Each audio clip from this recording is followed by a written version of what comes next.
Good morning. Thanks for joining us for our Alumni Reunion Weekend Chapel service. I don't know who's more anxious this morning, Lisa Powell getting ready for Luke's prelude, or my mother who's getting ready for the chapel talk. It's dicey, but we're going to see if we can get through. Now, we added this service to our Alumni Reunion Weekend array of events several years ago, and it really has become one of my absolute favorite parts of the weekend. I'm so appreciative of the fact that the boys are willing, from the choir, willing to come in on a Saturday and to join with our alumni singers. And after the service, we'll take a minute to thank them officially, but it's a particularly special part of this moment to have them here. And as you know, having a chance to be together in this space in chapel every day with the boys is such a gift. But also in this moment, it's really a great time to reflect on those things about the school that really do matter most. Now, as I approach my own graduation from St. Christopher's in a few weeks, though it's taken me 18 years to get here instead of the typical 13, granted it's taken Mr. Boyd 50 years to get here. The thought that dominates my feelings at the moment is just how incredibly fortunate I feel to have had a chance to be part of this very special community as a headmaster and as a parent of two boys. And I think all of us have really been lucky to be a part of this place and connected to this institution at different stages of our lives. And I think we know that though St. Christopher's has been really fortunate to have this beautiful campus and these wonderful facilities, at the end of the day, what really makes this place so special are all the people. Now, when I think about why I feel so fortunate to have been a part of St. Christopher's and why I think we all are so fortunate, my mind first turns to Dr. Chamberlain. So I think we are all so lucky to have had this amazing founder for our school.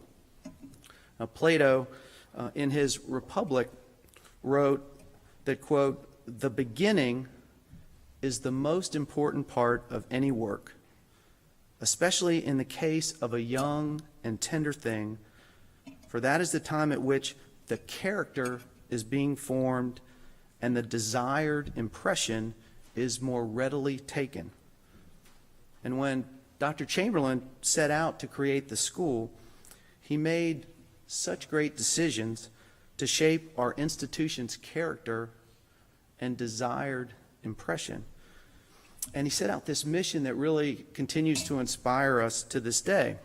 And he knew that academic rigor and achievement were incredibly important, but he also knew that if we didn't get the honor and integrity piece right for these guys, the rest of it didn't really matter.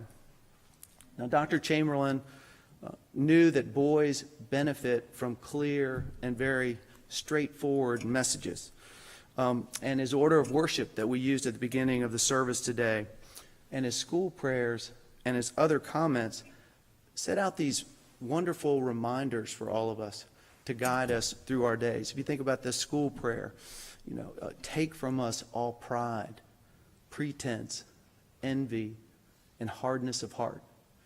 Or Dr. Chamberlain getting up before every exam to remind us that though we cannot all be scholars, we can all be gentlemen. Or in his athletic prayer where he said, "We ask not for them victory, but that they deserve to be victorious." And I think when all of us, and especially the boys, are having those tricky moments and they're trying to figure out the right thing to do, it's these messages that kind of have this ghostly presence in our head that guide us in just the right way to come to the right conclusion. And Dr. Chamberlain also knew that this education was designed not just to help these guys go off to great colleges and universities, but to position them really to step up and make a real difference with their lives. And so when he thought about this important process to develop servant leaders, he knew that more than anything, he wanted the boys to take ownership of their character. So he waited till those first little boys from 1911 grew a few years, so that in 1915 he knew they were ready to take over and start our first student-led honor system. And he also knew that beautiful language and articulate communication and confidence in a public setting was so important to leadership. So in that same year, he decided to develop the literary societies. And he also realized that if we're going to help the guys really step up and make a difference, they needed to be reminded that they were all part of something much larger than themselves, and that they did have the capacity and the responsibility to make a real difference. And so in 1922, he founded the Missionary Society to help them understand about that larger world that they were part of. Now, those early steps were brilliant decisions, and I think the mission continues to guide us to this day. But I think probably the greatest gift that Dr. Chamberlain gave to us as a school was a remarkable standard that he set in identifying just the right adults to hire and to come and to work with the boys here on campus. Because I think we all know that the true heroes and stars of St. Christopher's are the faculty and staff that are here working with the boys each and every day. You know, I love walking down the hall, and these guys will know this, on any particular day. And you can go by the classrooms or offices of people like Mrs. Ray or Mr. Abbott or Mr. Toon or Reverend Steed or Mr. Hunter or Mrs. Hunter, Mrs. Brown across the street.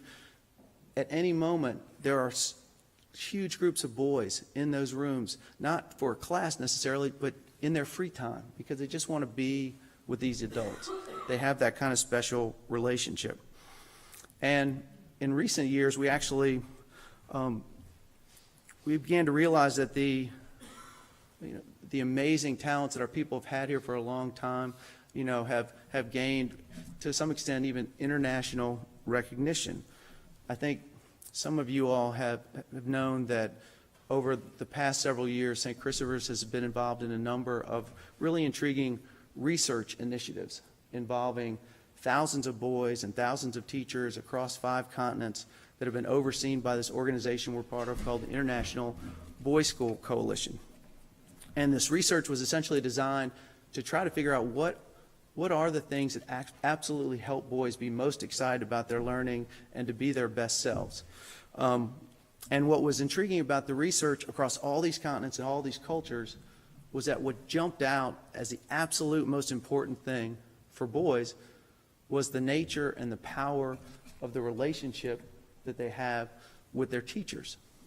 And I mean, it's not really a surprising notion.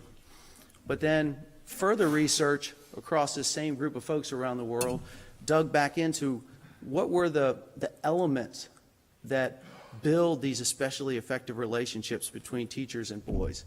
What are the approaches that are used? And what was amazing as those were identified is that what really jumped out were explanations or descriptions of all the heroes that St. Christopher's have had over all these decades. I mean, who could possibly be more caring and supportive than Dick Kemper? I remember having a chance to go on Dick's farewell tour when we were going to different cities around the country to meet with the alumni. And I mean, even Cher didn't do a farewell tour like Dick Kemper. But there was this fantastic moment in Charlotte where this alumnus came up to Dick and said, "I just needed to see you one more time to thank you for what an important person you've been for me."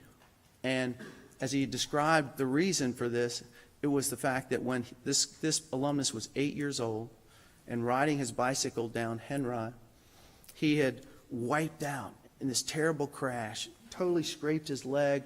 No one was around. He's crying. He doesn't know what to do. Out from his apartment rushes Dick, picks him up, gives him a hug, cleans him off, gives him some bandages, gets him home to his parents. And from that day forward, Dick Kemper was always Andy's hero. And he just wanted to make sure Dick knew that.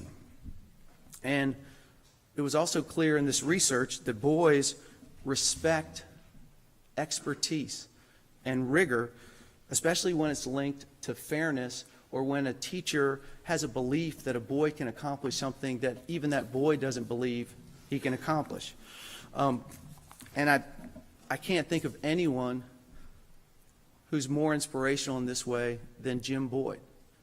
Absolutely as inspirational in his 50th year at the school than he was in his very first years. I mean, he's still co-publishing articles in math journals with our star math students, or rewarding his boys in just the right way with that can of Coke that, you know, is the greatest accomplishment in the world, to get a can of Coke from Jim.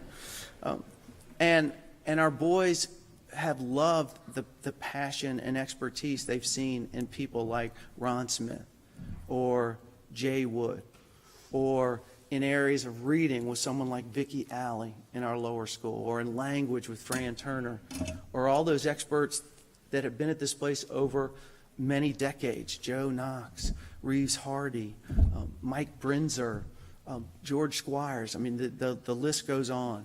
The experts that meant so much to the boys. Boys, as you know, want to be encouraged, sorry about today, but not preached at. And they value sharing common interests with their teachers. And I will forever be inspired by the memories of Jack Bowling, grabbing that boy for lunch, or for a round of golf, or to go see some sports cars. There was one moment, in fact, when Jack let me drive his fancy car. Only one moment. But Jack would do this at just the right time with that boy, and knowing that that boy was struggling with an issue, and then by asking questions and by having these long, patient pauses, Jack would let that boy work it out and get to the right conclusion and feel really good about what he was going to do to face that particular challenge. He was a master. Or Debbie Epps, with her love of the Washington Redskins and Virginia Tech, just opened the door to these amazing relationships with generations of fourth graders across the street. Boys also appreciate when the adults are willing to be vulnerable in front of them. And I'll always remember the time that Carl Koenig decided in his very last years here to learn how to play the piano. Oh, he was terrible at the piano. I mean, we would not be letting him do a prelude in this service. But Carl not only was taking these lessons, he also was willing to get up in front of the middle school in a student recital with all the other students and perform, mistakes and all. And it's such a powerful moment for the boys. Boys also want to know that standards and expectations are clear and rigorous, but that there are those certain moments when an individualized approach is really appropriate. And I think the true master of that balance was George McVeigh. My absolute favorite George story was the year that St. Christopher's eliminated the right to smoke on campus. Big decision for everyone except for Bruce Nystrom, I think.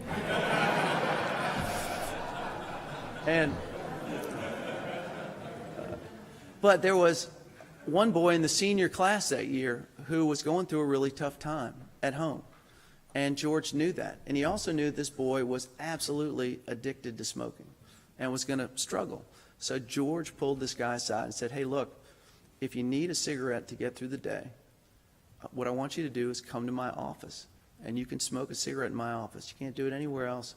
But if that's going to get you through the day, that's going to be fine. Now, Mr. McVeigh wasn't doing that because of the nicotine. He was doing that because he knew he needed to check in with that boy once or twice a day to help him deal with the difficulties that he was having. It was the absolute right thing to do, though it wasn't exactly consistent with the way everybody else had to be treated. But I do think that what sets St. Christopher's apart in this whole area of relationships compared to many places is that it's not just been the teachers and the coaches who've been stars at this. I think probably one of our most gifted individuals at understanding boys and developing a relationship with boys and inspiring them to be good people was the director of our maintenance and grounds crew, Casey Jones.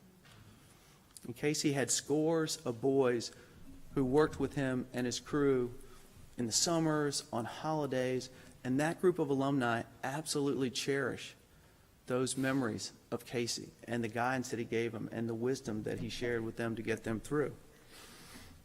Now, I know I'm on, dangerous ground to talk about people, and I hate to do that and not mention everybody, because there have been so many stars here, and you guys don't want me to mention everybody while you're sitting on these less than comfortable benches.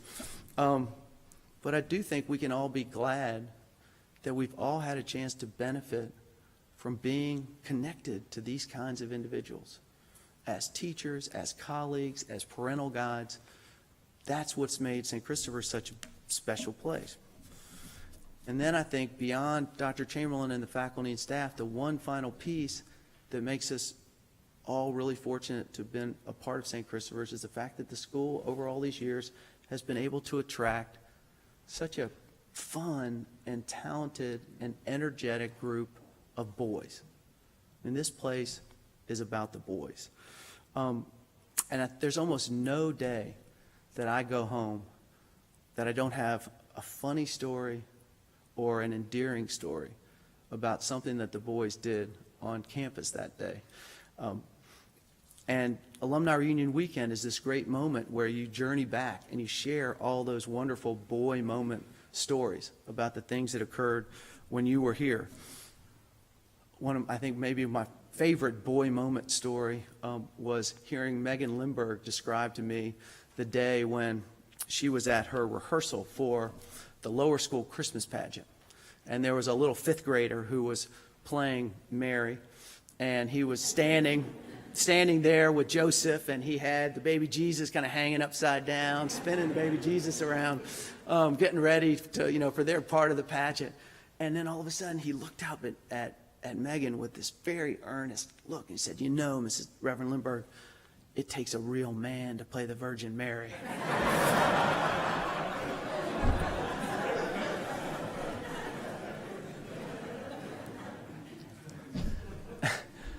And I think we all love the fact that these guys do really mean well, and they want to do great things.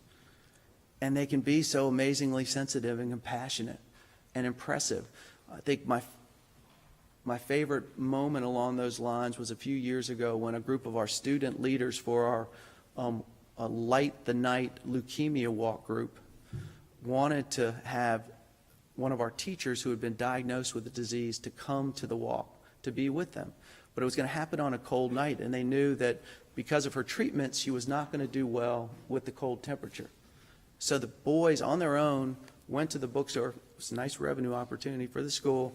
They purchased all of this winter St. Christopher's gear, hats and gloves and jacket. They got a blanket. And the next day they came to chapel, and they called the teacher up, and they gave her these gifts, and they said, we really want you to be with us at the walk. So, of course, the teacher starts crying. The boys start crying. They start hugging. Half the boys in chapel are crying. Pretty much all the faculty are crying. I mean, it's just there's an authenticity and an honesty in an all-boys setting that is so powerful. And it just makes me so proud that that's the kind of guys that these boys are each and every day. But I think there's never a better moment at our school than one of our guys who's not especially confident or not particularly gifted in any area all of a sudden finds that one thing that they really think they love, or they accomplish something that they never thought they would be able to accomplish. The moment where the substitute backup JV soccer player who rarely gets into the game and miraculously kicks the ball and it actually goes in the goal against collegiate, and the team wins the game. or the boy who gets a chance for the first time to solo with the a cappella group, but it's in front of the girls at St. Catherine's Chapel. Or the boy who finally gets a good grade for Ron Smith, and no one thought they could get a good grade for Ron Smith. But it's especially if just the right adult is there in that moment to take notice of what's happened and to acknowledge it with the boy. Because that's when that guy walks into chapel the next morning or down the hall at school the next day, and he's 2 inches taller. And he's never felt so good about himself. And that's absolutely when we get it right at the school. Now, I'm sorry I've gone longer than I should. Melissa knows that this is a tragic flaw in my chapel talk approach. But we're not missing first period, which is a good thing. But it is hard to try to capture how you feel about all the special people here and to do it in a brief way. But I really appreciate that you guys have come to the service this morning. And I hope that you have a wonderful weekend being back with your reunion classes and great events tonight. And I thank you for everything that you've done to be a part of this special school. I guess one group in this room today that I want to send a special thanks to is there are several individuals here who were chairman of the St. Christopher's board while I've been here, going back to Dr. Horsley, who was brave enough to be my very first board chair. But Lewis is here and Jay is here, and they have been great supports for the school and great supports for me. But essentially, I think we've all been very lucky to be part of this place. So thanks for being here today.